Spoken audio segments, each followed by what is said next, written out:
Welcome to Starborn Saga. Get ready to witness humanity's greatest secrets unfold. Don't forget to like, subscribe and share your thoughts in the comments and keep up with our latest stories. The shriek of the emergency session alarm echoed relentlessly for 3 full minutes before Ambassador Riley Martinez finally strode into the Galactic Council chambers. Strode might have been a better word for it. She wasn't in a rush, wasn't flinching, didn't even look fazed. If anything, she moved like someone on her way to grab an afternoon sandwich, completely ignoring the sea of 700 alien delegates who were practically climbing over one another in panic. Her leather boots clicked against the gleaming crystal floor as she crossed the room with a lopsided smile. "Sorry, I'm late," she called out breezily, sliding into her seat and pulling out what anyone with working eyes would have recognized as an unmistakably cheap gas station coffee. Traffic was a killer. High Chancellor Vexter's luminous eyes bulged in unison, a feat that might have been impressive under less dire circumstances. "Ambassador Martinez," he hissed, his voice sharp and barely controlled. "Do you have any idea why we've called this emergency session?" Riley took a deliberately slow sip of her coffee, the kind of sip that ensured everyone in the room watched every second of it. She shrugged with supreme disinterest, setting the cup down as if this weren't galactically vole chaos unfolding around her. "Something about the Korthak Empire, right? Yay, we handled that." The chamber went still, not the kind of still you'd find in peaceful moments, but the sort that warned of a storm, a quiet that practically screamed someone was seconds away from hitting a panic button. "Handled," High Chancellor Vexter repeated, his voice gaining an edge, cracking on the last syllable. "What exactly did you handle, Ambassador?" "Oh, the invasion fleet," Riley replied, waving her hand dismissively like it was last week's boring gossip. "The whole teach Earth a lesson ploy from the Korthak Empire. You know how they love their grandstanding. Anyway, it's done." A murmur started to ripple through the chamber, mostly of disbelief, punctuated by awkward pauses that felt like collective blinking. Everyone there clearly knew how much teaching Earth a lesson typically cost. Delegate Zorthon of the Crystalline Confederacy leaned forward, his mineral-like skin glinting under the chamber's cool light. His grinding voice trembled slightly with stress. "Ambassador, the Korthak Empire dispatched 847 warships to your system hours ago. I believe your planet's asteroid belt may have been their staging ground for an overwhelming assault." Riley nodded along as casually as someone discussing the weather. "Yeah, sounds about right. Those ships carry enough firepower to annihilate your planet 3 times over," Zorthon added sharply, his tone desperate to find some connection with what he assumed must obviously be a well-concealed terror. "Unhung," Riley said without missing a beat and leaned back in her chair. "They did have orders to make an example of Earth. Shame they didn't call first." Delegate Tessara of the Serpentine Dominion tightened her long coils around her hover chair, her usually inscrutable reptilian face showing rare discomfort. "Ambassador Martinez, forgive me, but your .comness seems remarkably out of place. Your world was in no uncertain terms in very real danger. You should not be alive right now," was being the operative word there, Tessara, Riley quipped with a little grin. "Past tense, old news." High Chancellor Vextar cleared his buzzing throat, his voice dropping into the realm of disbelief. "Ambassador Martinez." He paused like he couldn't quite believe his own question. "Where is the Korthak fleet now?" Riley's eyebrows climbed playfully. "Gone," Vextar pressed with visible strain. "Gone where?" "Well, you know," Riley replied with mock innocence. "Technically everywhere, if we're being precise. Kind of hard to pin it down when it's just debris fields now." The chamber exploded. Delegates from across the stars erupted in outrage and disbelief, shouting in dozens of languages. Security drones buzzed overhead as if flustered themselves, unable to decide on containment measures. Delegate from the Voidwalkers was emitting unsettling clicks at a speed that bordered on mechanical hyperventilation. "Order!" Vextar's voice thundered through the sound dampeners, momentarily restoring fragmented focus. "Ambassador Martinez, are you claiming that Earth destroyed the Korthak invasion fleet?" Riley nodded coolly and raised her tablet. "Want proof? I've got the whole thing recorded. Fair warning though, it's not long." "Show us," Vextar ordered, his diplomatic facade audibly cracking. The main display in the chamber sprang to life, showing Earth's solar system from a tactical perspective. The red formation of the Korthak fleet was massive, threatening, and precise. "That's the fleet. All 847 of them." Riley began narrating the recording like a laid-back documentarian. "The red dots crept closer to Earth, past Jupiter, and skimmed by Mars. Classic pyramid formation, muttered General Korks from the Military Advisory Board, narrowing his eyes at the display. Textbook efficiency. Squadron distribution across 17 attack wings. Riley smirked. Cool, right? I love this part. This is where things get interesting. The time stomp ticked away. 1423 Galactic Standard Time. 1423 and 17 seconds. The enormous, terrifying fleet was still intact. 1423 and 18 seconds. Every ship was gone. No explosions, no fanfare, just nothing. Silence fell across the chamber like the vacuum of space. Every face, every tendril, every pair or multiple pairs of eyes stared at the screen as if it might blink first. You see that? Riley said, breaking the silence. Poof, gone. General Korks whispered brokenly, the energy requirements alone. Before he could finish his thought, Riley cut in. Yeah, that was pretty much Johnson's reaction, except, Johnson in engineering just said, neat, and went back to his sandwich. Engineers, right? Good people. But weird priorities. Chancellor Vexter's voice dropped to a hoarse whisper as the debris clouds on the screen expanded. What technology did you use? What weapon could possibly annihilate 847 warships in 47 seconds? With a smile clear enough to chill bones, Riley shrugged again. Weapon? Who said anything about destroying them? I mean, technically, they just fell apart. You could call it a malfunction. Tension snapped through the chamber like lightning. Delegate Meraki from the Hive Collective buzzed angrily. A malfunction? A malfunction does not explain the obliteration of a tenth of the Korthak Empire's fleet.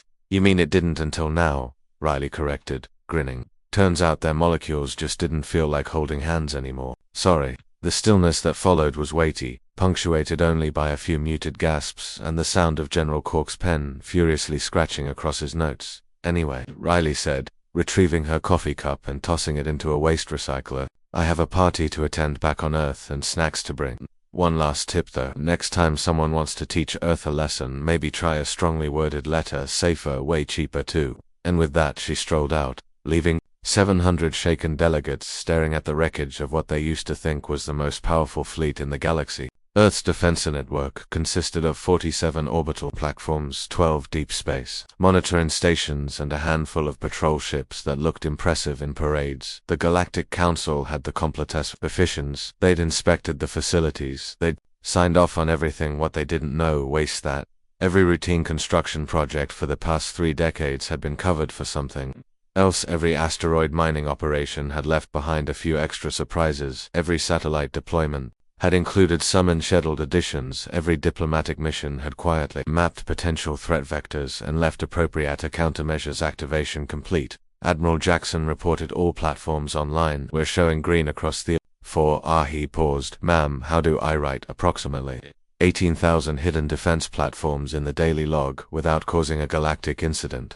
Udent Sarah said that's what classified reports are for. The beautiful thing about Project Sleeping Giant wasn't the number of platforms, though 18,000 was admittedly impressive. It wasn't even that advanced technology, though the molecular disruptor arrays were genuinely revolutionary. No, the beautiful thing was that every single component was technically Legoland galactic lore. The platforms themselves were registered as research stations.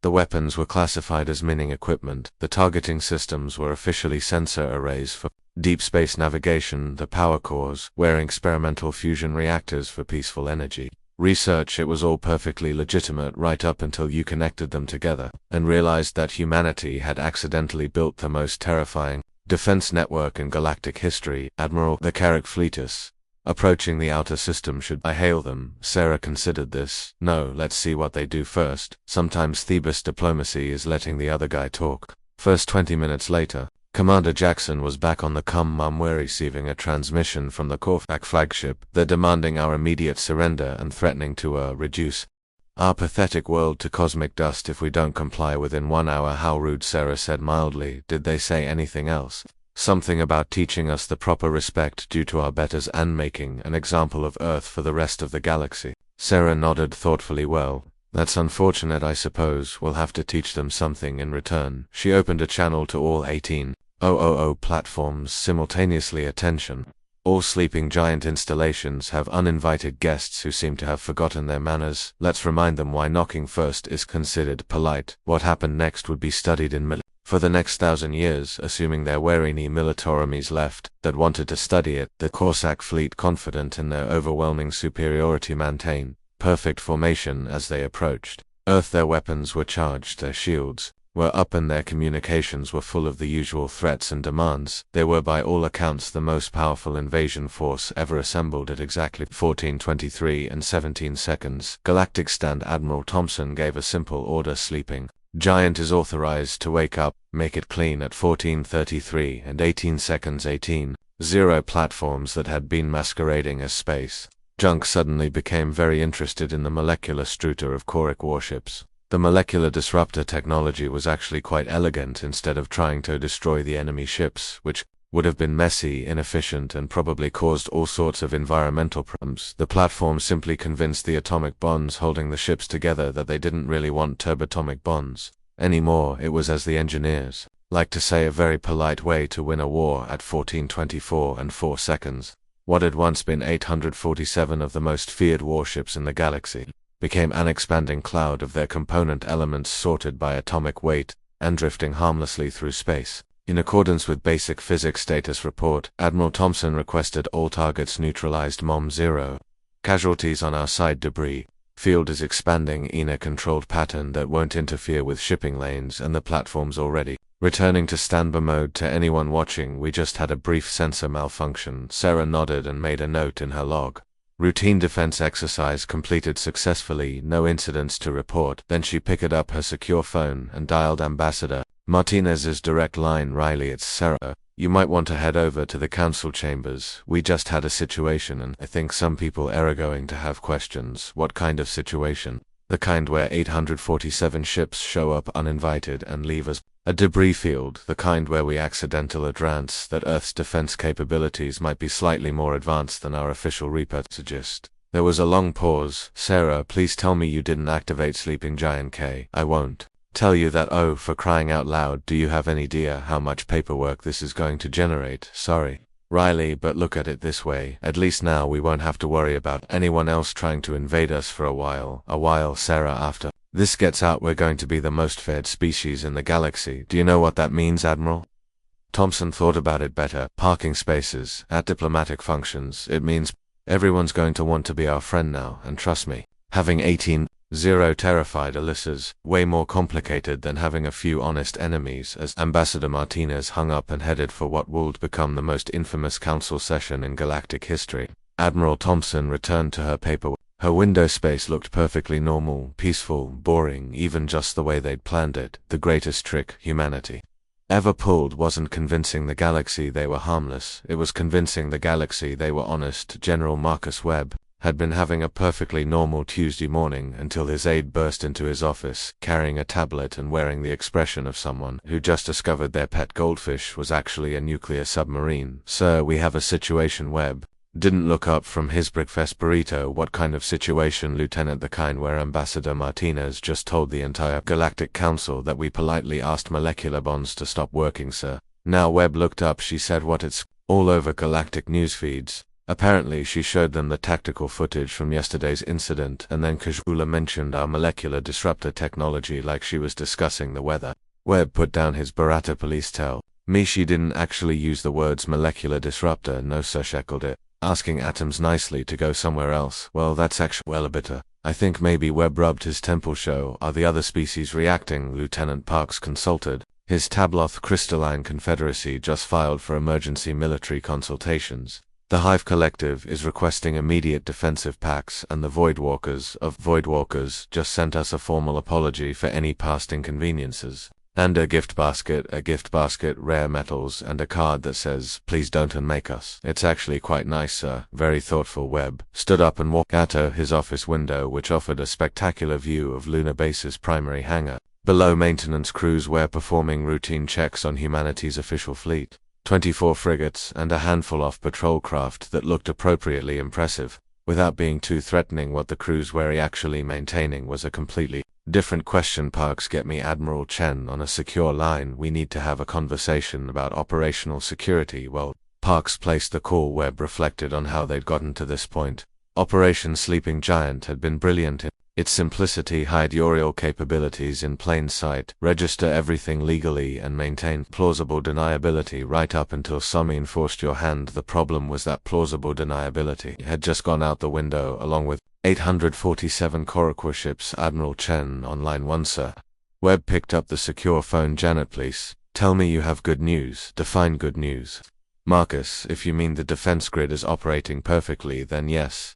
If you mean we're not about to become the most terrifying thing in the galaxy, then no. How bad is it? Well, let's see. In the past 3 hours I've received 17 requests for military assistance, 43 applications for defensive alliances, and 1 marriage proposal from the Empress of the Cephrean Trade Union. A marriage proposal. Apparently fear is an aphrodisiac for some species. Who knew? Webb sank into his chair. Janet, we need to talk about damage control. How do we spin this so we don't accidentally become galactic overlords by Thursday? Honestly, think it's too late for spin. Marcus, word is already spreading through the intelligence networks. Every major power in the galaxy is trying to figure out what else we've been hiding. What else we've been hiding? Webb laughed, but it wasn't a happy sound. Oh, if they only knew the truth was that Project Sleeping Giant was just the tip of the iceberg. For 30 years humanity had been quietly preparing for a hostile galaxy by building things that technically didn't exist. The molecular disruptor impressive, but they were also just one project among dozens. There was Project Lookingglass, which had turned Mercury into the galaxy's most sophisticated sensor array project. Pandora's Box, which had equipped every human ship with weaponry that violated 6 different interstellar Triaceous Project. Trojan Horse, which had placed research stations in strategic locations throughout known space. And then there was Project Greek Fire, which Webb really hoped they'd never have to explain to anyone. Sir Lieutenant Parks was back looking even more worried than before. We're getting priority signals from everywhere. The Korthak Empire is demanding an explanation. The Galactic Trade Federation wants to know if our incident affects shipping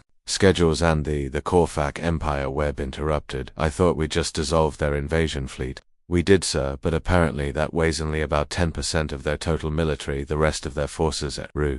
They're requesting immediate peace negotiations. Webb blinked there. What peace negotiations, sir? Apparently Emperor Korval himself wants to discuss mutually beneficial arrangements and the great wisdom of humanity as soon as possible. Admiral Chen's voice crackled through the phone. Marcus, are you getting this? The most aggressive empire in the galaxy just asked us for peace talks, I heard. What's their angle? I think their angle is please don't turn our entire military into cosmic dust. It's a reasonable position, all things considered. Lieutenant Parks cleared his throat. Sir, there's more. We're getting similar messages from the Serpentine Dominion, the Crystalline Confederacy, and about 47 other major powers. Everyone wants to talk about what trade agreements, defensive pacts, technology sharing, basically everything. It's like the entire galaxy suddenly decided we're their new best friend. Webb looked out the window again. In the distance, heckled see the construction crews working on Luna Bus's expansion. Officially they were building new residential quarters for the growing diplomatic corps. Unofficially, they were installing the command center for Project Olympus, which would coordinate humanity's hidden defenses across 3 star systems. Parks, get me a secure conference with our department heads. We need to figure out how to handle this before it gets out of hand, sir. I hate to break it to you, but I think it's already out of hand. The galactic stock market just crashed because nobody knows what humanity is actually capable of, and apparently 3 different species have started worshipping us as gods. They're what now? Worshipping us, sir. The ethereal collective just declared Earth a divine protectorate and asked if we accept prayers in crystalline form. Admiral Shun's laughter came through the phone. Marcus, I think we broke the galaxy. We didn't break anything. Webb protested. We just demonstrated that our defensive ability was slightly more robust than advertised. Slightly more robust. Marcus, we turned 847 warships into their component atoms in under a minute. That's not robust, that's apocalyptic. Webb was about to respond when Lieutenant Parks held up his table with a new message. Sir, priority communication from Earth Command. They want to know if we should start charging admission for other species to visit Earth. Admission. Apparently the tourist requests are backing up the diplomatic channels. Everyone wants to see the home world of the species that can unmake matter with a polite request. Webb rubbed his temples. Harder, Jeanette. We need an emergency strategy session. How do we handle being accidentally terrifying? Carefully, Marcus. Very carefully, because is right. Now every species in the galaxy is trying to decide whether they want to be our friend or our enemy, and I don't think anyone wants to be our enemy. What about the Korthak Empire, they seem pretty committed to the enemy thing yesterday. They had 847 ships and an attitude problem today. They have a debris field and a sudden appreciation for diplomacy. It's amazing how quickly perspectives gone changed, Lieutenant. Parks was waving another message. Sir, update from Korthak Empire. Emperor Kavel is offering to name his firstborn after you, as a gesture of eternal friendship and deep respect. His firstborn apparently. It's a great honor in their culture. The message also includes a formal apology for any misunderstandings and an offer to serve as humanity's humble allies in maintaining galactic peace. Webb looked at Admiral Chen's image on his screen. Janet, yesterday the Korthak Empire wanted to glass our planet. Today they want to name their children after us. Does this seem surreal to you? Marcus, 3 hours ago Riley Martinez walked into the Galactic Council with a cup of coffee and accidentally made humanity the most feared species in known space. Begin to cover it. Sir. Parks was back with yet another update. The Galactic Council has called another emergency session. They want to discuss new frameworks for intricacies, cooperation and revised threat assessment protocols. Also they're asking if Earth would consider providing security services for other world security services. I think they want to hire us as the Galactic Police Force. Sir. Webb closed his eyes. Parks, get me Ambassador Martinez on Thelene. We need to talk about what she's planning to tell the council this time. She's already en route to the council chambers, sir, but she left a message. What kind of message? She says not to worry, sir. She's just going to clarify a few things and make sure everyone understands the situation. Admiral Chen groaned audibly. Markers were doomed. Riley's idea of clarification is how we got into this mess in the first place. No, Webb said slowly, watching another construction crew install what looked like a routine communication array, but was actually a targeting system for Project Damocles. I think Riley's idea of clarification is about to make this mess a lot more interesting. Outside, his window space looked peaceful, routine-bearing. It was the most expensive illusion humanity had ever created. And in about an hour, Ambassador Martinez was going to walk back into the Galactic Council chambers and probably make it a lot more expensive. Ambassador Riley Martinez walked into the second emergency council session of the day carrying a steaming cup of coffee and what appeared to be a stack of legal documents thick enough to stop a plasma rifle. The 700 alien delegates who had spent the last 4 hours in frantic emergency consultations fell silent as she settled into her seat. Sorry, I'm late again, she said cheerfully. Had to stop by the legal department. Turns out accidentally demonstrating overwhelming military superiority requires a lot of paperwork. High Chancellor Vex's voice was carefully controlled. Ambassador Martinez, the council has spent considerable time discussing their revelations. I bet you do. Riley opened her briefcase and pulled out an even thicker stack of documents. But before we get to questions, I've got some good news. Earth has decided to make you all an offer. The temperature in the chamber seemed to drop several degrees. Delegate Atsarar's scales had turned a nervous shade of purple. What kind of offer? Riley smiled, the kind of smile that made insurance companies nervous, the kind that's going to make everyone's lives a lot easier. We call it the Galactic Peace and Security Initiative. She activated main display and suddenly the chamber was filled with holographic charts, graphs, and what looked suspiciously like a business presentation. Here's the thing, Riley continued, clicking to the next slide. Yesterday's little demonstration got us thinking. If word gets out that humanity can turn invasion fleets into particle clouds in under a minute, well, that might make some folks nervous, and nervous people do stupid things. General Cox from the Military Advisory Board leaned forward. What are you proposing? Ambassador. Simple. Earth is offering to provide comprehensive security services to any interested parties. Think of us as galactic peacekeepers. The silence that followed was the kind of silence that happens when everyone realizes they're being offered a deal they can't refuse. Peacekeepers. Chancellor Vexter reputes low. Exactly. We'll patrol trade routes, mediate disputes, and generally make sure Veriani plays nice. Consider it a public service. Delegate Meraki's wings buzzed anxiously. And if we decline this generous offer? Riley's smile didn't waver. Oh, that's totally fine, completely voluntary, your choice. Entirely. She paused and took a sip of coffee. Of course, we can't guarantee what might happen to planets that don't have proper security arrangements. The galaxy is a dangerous place. You know, lots of aggressive empires out there with invasion fleets. The delegates exchanged nervous glances. Ambassador, click star from. The Voidwalkers raised a tentacle. Ambassador, are you threatening?